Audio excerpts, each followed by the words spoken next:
Hello guys, आज मी वांग्याची भाजी बनवणार आहे मसाला भरून. बघा कशी बनवते मी.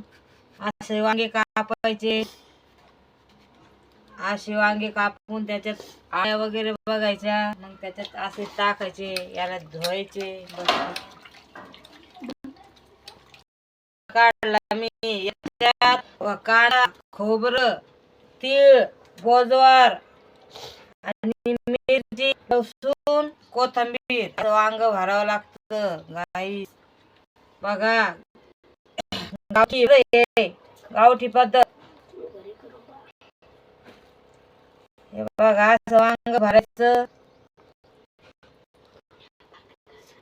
तुम्ही घरी ट्राय करून बघा. हळद आणि तेल टाकलं मी. आता त्याच्यात वांग सोडते.